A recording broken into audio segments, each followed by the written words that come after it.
We had the incredible privilege to learn Yevamos Daf Lamed Beis, and we had a couple of really fascinating Mishnayos. The first Mishnah we learned, which was actually on Lamed Aleph Lamed Beis, dealt with the three brothers who were married to three unrelated women. So Reuven, Shimon, and Levi married to Rachel, to Leah, and to Bilhah. And in this case, Reuven passed away.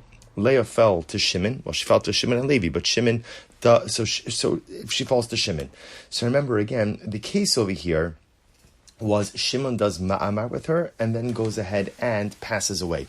So the Mishnah paskin that halacha l'maisa Levi has to do chalitza with both women, with Rachel as well as with Leah, with Shimon's wife. We pointed out that midda oraisa ma'amar does not really affect anything, and therefore Levi should be able to do yibum with both of these women. However, midda rabbanon we were concerned that halacha l'maisa, if Levi were to do yibum with them, people would confuse this with a case of one brother who dies leaving behind two wives, and people might think that yibum with both wives is permitted. In order to avoid this, halacha l'maisa, the legislated in the Mishnah, that you have to do chalitza with both women. The Gemara says, but why don't you do yibum with one and chalitza with the other? Once again, the Gemara says, if we would be sure that he would be doing yibum first and chalitza second, that would be fine. But if it's chalitza first and yibum second, once again, there would be confusion, because halacha l'maisa, once yibum is done, or once chalitza is done, any subsequent wife becomes asra als eshes ach. The bottom line to remember in this particular case is that halacha l'maisa, once Shimon does ma'amar, as much as halacha l'maisa midoraisa, ma'amar doesn't do anything, midrabanan, so Rachel is considered to be his quasi-wife, and therefore if Shimon were to pass away before completing the union, before completing Yibum, and now Shimon's wife and Reuven's widow, Rachel, with whom Shimon did ma'amar, fell before Levi would have to do chalitza with both of those women. What happens if halacha l'maisa, the Gemara says, Shimon, after doing ma'amar, gives a get to Rachel and then dies? So the Gemara paskins, how the Rambam paskins, you could walk back ma'amar. So essentially, if you give a get after ma'amar, it's as if the ma'amar didn't happen, and therefore when Shimon dies, Levi is permitted to go ahead and do yibum, or chalitza for that matter, with both of these women. Beautiful. Well, so we then saw the next Mishnah, and the next Mishnah was the case of two brothers, ultimately who are married to two sisters. And now remember again, a classic case that we saw already in the first Mishnah. So let's say Reuven passes away. Obviously Shimon can't do Yibum because Rachel, the widow, is his wife's sister, is Leah's sister. The wrinkle in the Mishnah was, or the wrinkle in the case was, that what happens if Reuven passes away, leaves behind the widow, Rachel, and before Shimon has a chance to do anything, what happens? His wife Leah passes away. So again, the Mishnah paskin that halacha l'maisa, still Shimon ultimately, again, is not permitted to go ahead and do Yibum.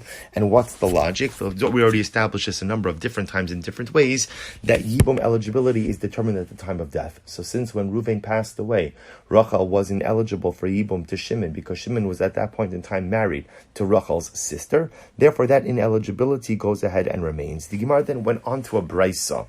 And the Brisa spoke about the following situation. What happens in this situation? Two brothers married to two sisters. Reuven passes away, but Shimon is still married to his wife. Leah is still alive. Shimon has relations with Rachel. How many times is he chayiv? So this was a machlokus in Rabbi Yossi and Rabbi Shimon. Rabbi Yossi says he's chayiv twice. Once because of Eshesach, brother's wife, and once because of Achos Isha, wife's sister. Rabbi Shimon says he's only chayiv once because of Eshesach, brother's sister. So both say this devolved into a machlokes about Isser Chal al Isser. Could one Isser go ahead and apply or kind of superimpose itself on top of an already existing Isser? It sounds like according to Rabbi Yossi, the answer to that is yes, whereas according to Rabbi Shimon, the answer to that is no.